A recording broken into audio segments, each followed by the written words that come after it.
They released the text of the shooter, Tyler Robinson of Charlie Kirk. People are not quite yet getting the motivation of the shooter. The shooter's motivation isn't politics. This guy doesn't have like a lot of political positioning. He may have gone a bit to the left to his family. And the reason why he was probably going to the left is dealing with the person he fell in love with.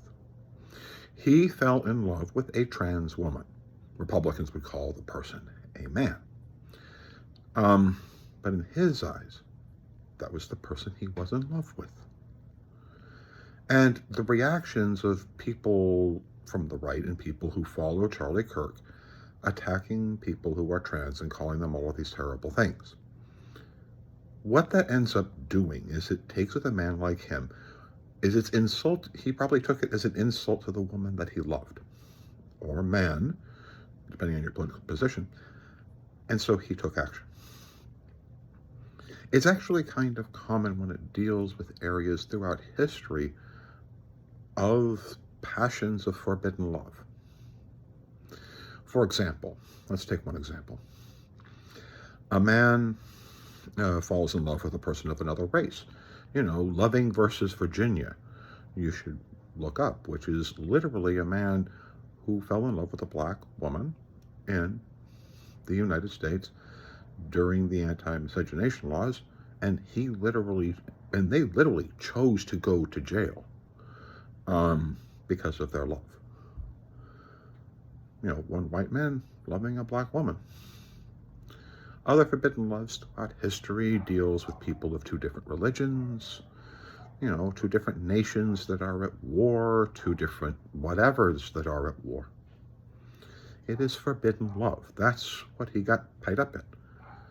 And probably felt that Kirk's constant attacks on trans people was an attack on the woman he loved, and took action. It's not uncommon. He couldn't tell his family that he was in love with a trans person, or that the reason why he probably was beginning to feel differently towards trans people is because he fell in love with one. He fell in love with a trans person. Of course he couldn't tell his family. His politics went to the left as far as trans and LGBTQ issues, of course, because that was the person he fell in love with.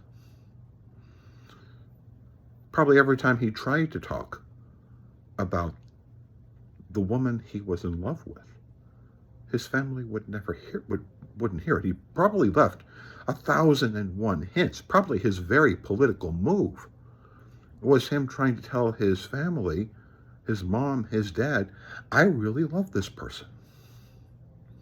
I feel deeply. Because they say it in the text, I'm sorry, my love, but I am stuck in Orange for a little while, yet longer, should be long until I can come home.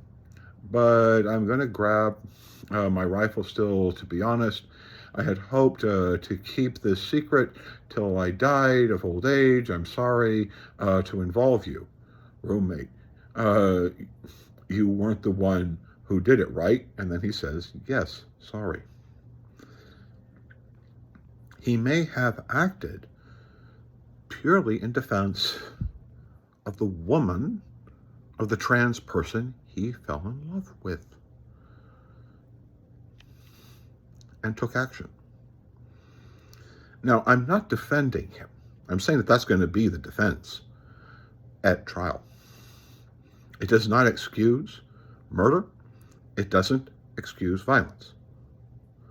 But yes, throughout human history, forbidden love situations create conflicts.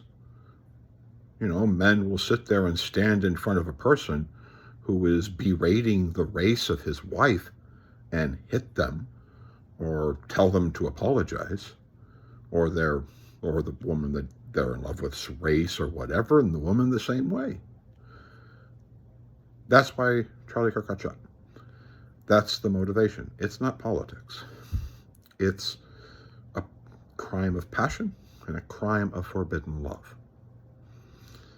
If you disagree with me, please share. Please like, share, and subscribe. Argue and debate with me that this man was right or left, because I do not believe it was right or left at all. It was just a man who was in love, taking the absolutely wrong action in defense of the person that he was in love with. Thank you. Talk to you soon.